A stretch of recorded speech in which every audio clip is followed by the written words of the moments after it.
We sold our brand new 2025 Kia with only 2,000 miles on it, and we had to pay tens of thousands of dollars just to walk away from it. Was it wild? Yes. Was it worth it to us? Absolutely. And let me tell you exactly why. Hey y'all, welcome back to Wallet Watching. I'm La, and I'm on a mission to pay off over $200,000 of debt, and I'm taking you along for the journey.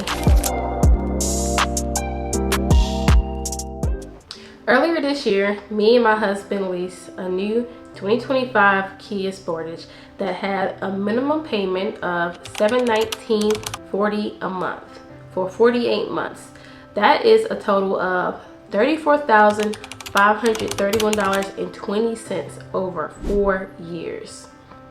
And at the end of the lease, we wouldn't even own it because it had a residual value of $16,000, which at the end we could pay that $16,000 to keep the car. But in our mind, we said to ourselves, we'll just turn it in and get a new one.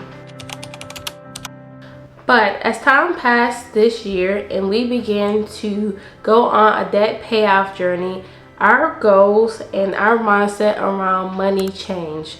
We were now seeking financial freedom. We felt this burning in our heart to be released from the burden of ties to lenders and banks. And a car lease with a minimum payment of $700 a month did not fit the vision that we had for the future of our family. So we sat on this for months. We prayed about it, we talked about it, we didn't know what to do. But as we continued to pay off debt and see the progress that we were making, we became even more radical about how we could get rid of debt, because paying off debt feels addictive in the best way possible. So we came up with a plan to break free of the $719 payment that we were making each month. Now, for some people, this might sound crazy. Getting rid of a car, paying to get rid of it, and then going down to one car, even though you are a family of 5, you have 3 kids. Some asked me if it was even worth it. But listen, freedom ain't always free. And for us, this is part of our path to get to freedom. So here's what went down. I started the hunt to find someone to purchase our car. Our payoff to get rid of it was $40,000. So I started off online with Carmax. I went on the website, I went through the whole process of filling out the car information. I uploaded photos and I waited an hour. To my email, I got a quote for $25,000. $25,000 with a $40,000 balance. My stomach hit the floor. I thought that my aspirations of getting rid of this thing was over. So I tried going to one of the nearest Kia dealerships. Alright, I'm at the Kia dealership and we're about to see what we can get for this car. Literally, if you zoom in, it says it's the cash offer. And there's a bunch of flags waving when you come in saying, we'll buy your car. So let's see if they'll actually buy my car. I went in and I told them that I was looking to sell my car. And of course, there's the whole back and forth with the salesman. Like, why don't you want to keep the car? Or we could just trade it in for something cheaper. But sir, this is not just about getting a cheaper car. This is about my freedom.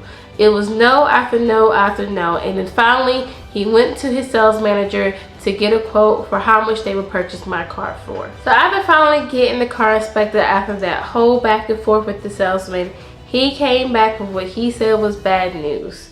I need to pay $12,000 out of pocket because they would only purchase the car for $28,000. And honestly, that was more than what Carmax was offering, so I was actually a little bit excited inside.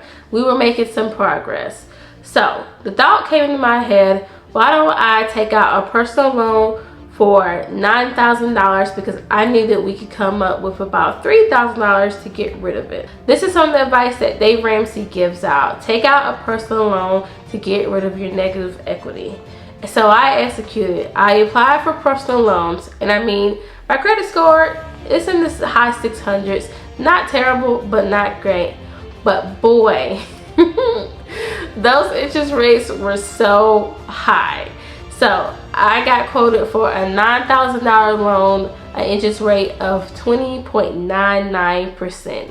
So I texted the salesman who told me they'll purchase the car for $28,000. I told him that we had came up with $12,000. And boy, did his tune change through text message. He told me that he went back, talked to his used car director, and now they were only offering $26,000 for the car. I was upset. Back to the drawing board. I was frustrated, exhausted, and I mean, I had already listed our couch on Facebook Marketplace. I wanted to do anything to get out of this car. Finally, we went to the actual dealership that we purchased the car from. We went in, told them the story of how we wanted to get rid of the car, and the first offer that came back was with the same thing the other dealership offered me, $26,000, meaning we had to pay $14,000 out of pocket to get out of the car. But after some hard negotiating, we came to the agreement that we would pay $13,300 to be free and clear of this car lease. We walked away from that $719 car payment. All right, so it's a done deal. We officially sold the car. I'm sure you want me to make the math. Instead of having a $34,000 lease that we'll be paying over the next 48 months for a car that we wouldn't even own at the end of the lease, we have a $15,000 loan with a 20% interest rate. I know, it's bad.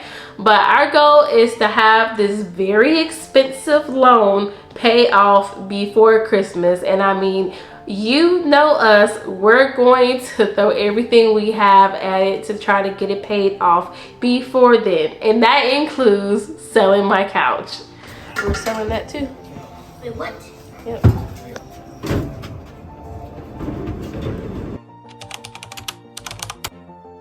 So do I regret it? No. Yes, it took us $13,000 to get out of the car loan, but we're saving thousands over the next few years. And most importantly, we're starting to live more aligned with the financial goals that we have set for our family. And if you're wondering, are we getting another car?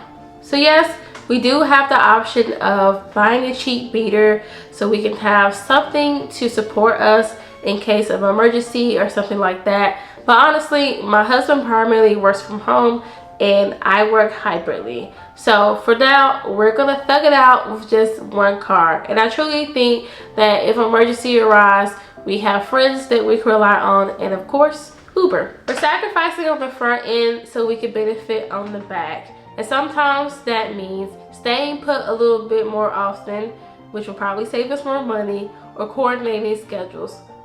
Saying that we'll never get another car, but next time we're going to do it in a smarter fashion, and hopefully we'll be able to do it by just buying one outright.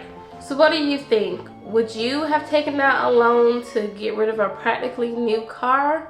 Drop a comment and let me know. And if you want to see exactly how I'm integrating YouTube as a side hustle to help in my debt payoff journey, click this video right here.